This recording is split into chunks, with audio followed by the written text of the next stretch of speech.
है।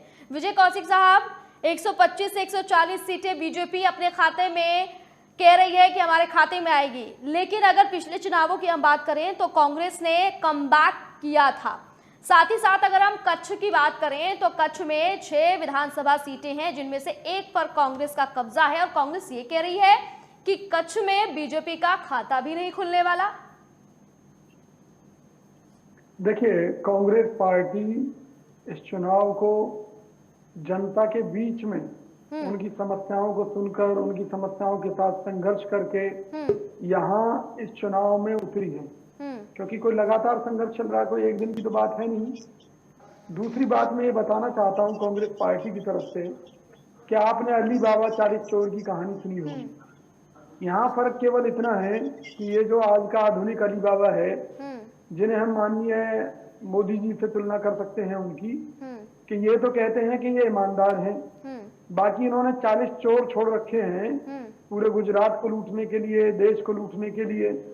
तो आखिर कब तक जनता इस चीज को झेलती रहे?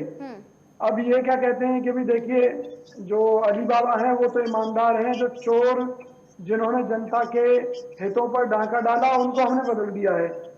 अपने मंत्रियों तक की टिकट ये इस क्रम में काट चुके हैं, ये कहते हुए कि जी नहीं, इनको टिकट नहीं दिया जाएगा। तो इनका एक बड़ा सीधा सा मुद्दा है, ये खुद ही लूट करवाते हैं, खुद ही थानेदार बनकर पहुंच जाते हैं और कहते हैं कि देखिए हम चोरी को रोक रहे हैं। तो पक्ष और विपक्ष की भूमिका आज जो दिखाने का ड्रामा जो कर रही है भाजपा, ये अब सफल नहीं होने वाली।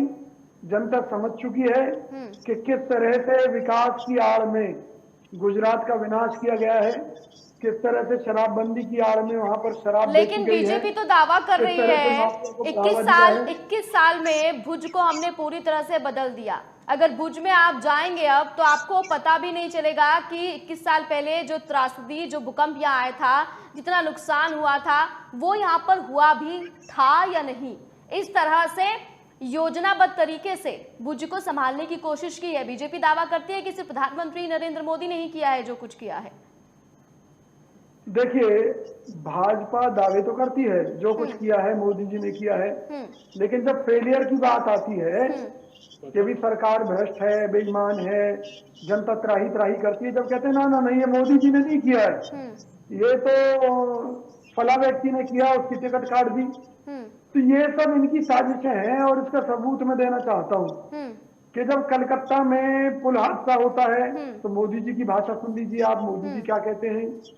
वही मामला जब मोरबी में होता है और ये साबित हो जाता है कि भ्रष्टाचार के चलते वहां पुल की मरम्मत कागजों में हो गई, नामसारे की मरम्मत हुई, उसमें दर्जनों लोग मारे गए, तो मोदी जी कहते हैं कि नहीं, इसके लिए मोदी जी दोषी नहीं है, भाजपा दोषी नहीं है, तो भाई कौन दोषी है? इतना ही नहीं, ये लोग कहते हैं कि जी हमने सब ऑनलाइन सिस्टम शुरू कर दिया ताकि भ्रष्टाचार खत्म हो। यूपी में ऑनलाइन सिस्टम के चलते, एक आपको याद हो तो शमशान घाट की छत बनी थी, जिससे छत के नीचे दबकर दर्जनों लोग मारे गए थे। उसमें पता चला कि ऑनलाइन सिस्टम के बावजूद 35% की दलाली खाई गई थी भाजपा सरकार के नेताओं और अफसरों द्वारा। तो इन लोगों ने लूट पूरे देश भर में मचा रखी है। फर्क केवल इतना है कि जब बात आती है कि भी उन लुटेरों के खिलाफ कार्रवाई होनी चाहिए तो मोदी जी कहते हैं कि नहीं मैंने कुछ नहीं किया। तो फिर भी 26-27 सालों से बीजेपी पर जनता अपना प्यार लुटा रही है गुजरात की। देखिए, जनता कई बार भ्रमित हो जाती है। आपने मृगचारी का शब्द सुना होगा, और यहाँ तो खुद मोदी सरकार के नेता ये मान चुके हैं। अमित शाह जी से भी पूछा गया था कि भी आपने 2 करोड़ रोजगार देने का वादा किया था हर साल, आपने कहा था 15 लाख अकाउंट में आएंगे, आपने कहा विदेश से काला धन लेकर आएंगे। तो अमित शाह का जवाब था कि अरे भाई, ये तो हमारे चुनावी जुमले थे कि अच्छे दिन आएंगे, ये भी इनका चुनावी जुमला था। तो इस बात को जब कहने वाले स्वीकार कर रहे हैं और जनता अगर फिर भी भ्रमित हो रही है तो कसूर तो जनता का है ना भाई। जनता जब तक मूर्ख बनती रहेगी ये लोग बनाते रहेंगे, कभी कहेंगे काला धन लेकर आएंगे, कसूर जनता का है, ठीक है, कभी कहेंगे विजय माल्या को लेकर आएंगे, उसके लिए तैयार कर दिया, लेकिन लेकर कब आते हैं? ये इनका काम एक ही ठीक है, है। बगल में छुरी मुंह में राम राम। ठीक है अंत में कौशिक हिंदू साहब, ठीक है, मुस्लिम अभी आपने भाषा की का लड़ाई भाषा माहौल का create जिक्र किया करके था वोट लेते हैं। बात पर। हाँ, मैं गुजरात पर ही आ रहा हूँ। हाँ जी। दूसरी बात यह है कि जो आम आदमी पार्टी है वो भाजपा की बी टीम है। ये दोनों मिलकर खेल खेल रहे हैं जनता ये को ए बेवकूफ बी बनाने सी डी का। टीम क्या चल रहा है गुजरात चुनाव में? कभी बीजेपी कहती है कि आम आदमी पार्टी और कांग्रेस एक है, आम आदमी पार्टी कहती है कि बीजेपी अब कांग्रेस पहले एक है, कांग्रेस अच्छा कहती है कि सुन तो बीजेपी आम लीजिए आदमी ना, पार्टी एक है। फिर वही बात मैं सबूतों के साथ बता सकता हूँ बताइए और पूरी जिम्मेवारी के साथ बता रहा हूँ बताइए कांग्रेस बताइए पार्टी सर। की तरफ से कि आपने देखा होगा कि केजरीवाल जी वही केजरीवाल हैं जो मोदी जी के पीछे बनारस तक गए थे चुनाव लड़ने के लिए, याद हो तो आपको। और केंद्र सरकार के भ्रष्टाचार के खिलाफ आए दिन कभी कहीं धरना कभी कहीं धरना। जब से इनकी आपस में सेटिंग हुई है तब से उसके बाद आपने केजरीवाल जी को कहीं देखा हो कि बीजेपी के खिलाफ धरने पर बैठे हो, मोदी जी के खिलाफ धरने पर बैठे हो? क्या आज मोदी जी ईमानदार हो गए? बिल्कुल नहीं हुए। इनकी आपस में सेटिंग हो गई कि दिल्ली को तो केजरीवाल लूट ले और देश को लूटने के लिए मोदी जी की सरकार है। निश्चित तौर पर कोई किसी के खिलाफ नहीं बोलता। आप ये लगाइए कि भी दिल्ली के अंदर जो शराब माफिया को शराब के ठेके दिए गए थे तो कांग्रेस पार्टी ने इस मुद्दे को बड़े जोर शोर से उठाया था और कहा था कि इस मामले की सीबीआई जांच करके इस पर रोक लगाई जाए। लेकिन क्या मोदी सरकार ने रोक लगाई? बल्कि केजरीवाल की सरकार के जो मंत्री हैं मनीष सिसोदिया, कई महीने पहले से इन्होंने कहना शुरू कर दिया कि उनके ऊपर सीबीआई का ईडी का छापा पड़ने वाला है। तो भाई ये सब जानकारियां कौन लीक कर रहा था? कौन उन सबूतों को मिटवाने का काम कर रहा था? और सुनिए ना, हाँ जी, सुन लीजिए सुन रही हूँ अगर सर। आपने मैं बात पूछी है तो। सर मैं सुन रही हूँ, बस उन्होंने हाथ उठाया तो उनको बोल रही हूँ कि आ रही हूँ आपके पास, आम आदमी पार्टी के पास। हाँ, आप बोलिए ना। मैं ये कहना चाहता हूँ, आप कहीं का भी इनका रिकॉर्ड देख लीजिए, चाहे उत्तराखंड का देख लें, अब हिमाचल चुनाव के रिजल्ट आपके सामने आ जाएंगे, वहां का देख लीजिएगा, कहीं और का देख लीजिएगा कि जो आम आदमी पार्टी है उसकी भूमिका वोट कटवा पार्टी की है और वो भी केवल कांग्रेस वोट के कटवा वोट बैंक पार्टी में पूरे लगाने का काम पूरे करती है। प्रदेश में सरकार नहीं बनाती सर। वोट कटवा पार्टी सरकार नहीं बनाती पूरे प्रदेश में। और आप आप मेरी बात तो सुन लीजिए। मैं तो सुन रही हूँ वही तो आपकी कह बात। रहा हूँ आपसे, मैं वही तो कह रहा हूँ आपसे कि हिमाचल चुनाव में अगर केजरीवाल जी चुनाव लड़ना ही नहीं चाहते थे तो अपने कैंडिडेट क्यों खड़े किए? उत्तराखंड में अगर वो चुनाव लड़ना ही नहीं चाहते थे तो कैंडिडेट क्यों खड़े किए? सिर्फ कांग्रेस के वोट प्रतिशत को खराब करने के लिए। मिश्रा जी से पूछूंगी। और गुजरात में भी मिश्रा जी से पूछ लेते हैं। और गुजरात में भी इनका कोई आधार नहीं है।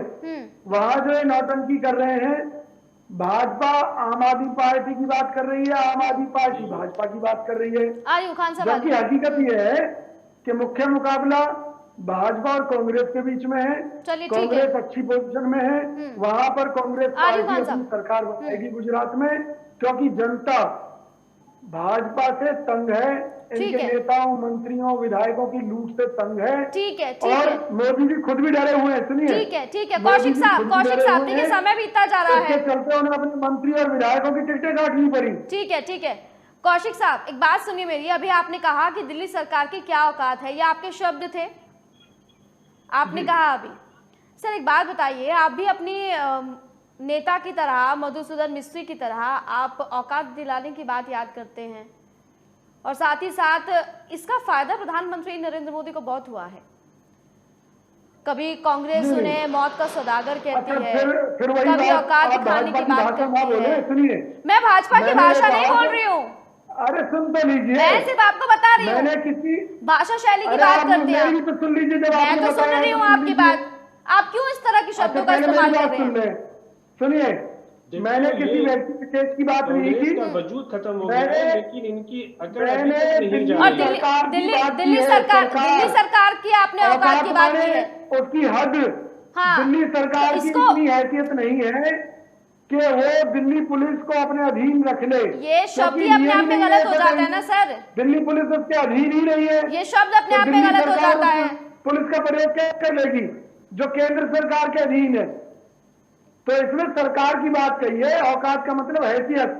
तो दिल्ली सर सरकार की हैसियत उस नहीं है कि चीज वो को दिल्ली आप उस पुलिस चीज को को आप कंट्रोल पूरा करे। समझाएंगे ना, वो तो आप तब सीधा है बोल देख देंगे के तो वो समझाऊंगे क्या गलत उनसे। जाएगा ना सर। वो आप ऐसे एकदम से बोल देंगे तो वो कैसे? गलत जाएगा। आप उस चीज को समझाएंगे तभी नहीं, लोगों नहीं, को समझ में आएगा। अगर मैं किसी व्यक्ति के बारे में कहूंगा ना तो गलत है, लेकिन अगर मैं एक सिस्टम के बारे में कह रहा हूं औकात शब्द या हैसियत शब्द तो वो गलत नहीं है। हाँ चलिए ठीक है, आपकी डिक्शनरी में गलत नहीं होगा, लेकिन कुछ दर्शकों को नहीं, शायद किसी की भी डिक्शनरी ऑब्जेक्शन में हो गलत नहीं सकता है। है। अगर ठीक मैं है, सिस्टम को कहता हूं तो सिस्टम की इतनी औकात आपके नहीं है। नेता क्या आपके करे नेता इसमें?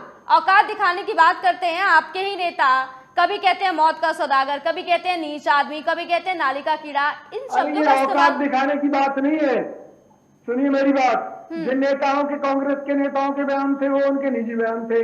कांग्रेस पार्टी ने कभी इस तरह के बयान का न समर्थन किया न उसकी कभी कोई जिम्मेवारी ली, पहली बात।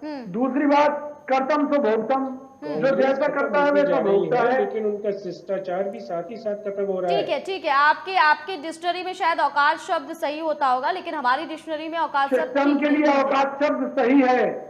ठीक है सर, तो आप उस चीज को मेंशन करिए, देश के लिए आप औकात उस शब्द चीज को सही है, मेंशन करिए। लेकिन उसके किसी नेता के लिए हम औकात शब्द का यूज नहीं आपकी कर बात सकते ठीक किसी है, के ठीक लिए। है, आप मेरी बात नहीं समझ पा रहे हैं सर। नेशनल चैनल आप मेरी बात नहीं समझ तो मैं पा तो रहे मना हैं। कर रहा हूँ, मैं दावा कर रहा हूँ। लीजिए कौशिक अगर साहब, मैं ये कह रहा हूँ कौशिक साहब मेरी भी तो सुन दिल्ली लीजिए सरकार की सर। इतनी औकात या हैसियत नहीं है दिल्ली कि वो सरकार दिल्ली की पुलिस औकात का मेरी कंट्रोल बात तो अपने सुन हाथ में लीजिए कर ले। कौशिक साहब।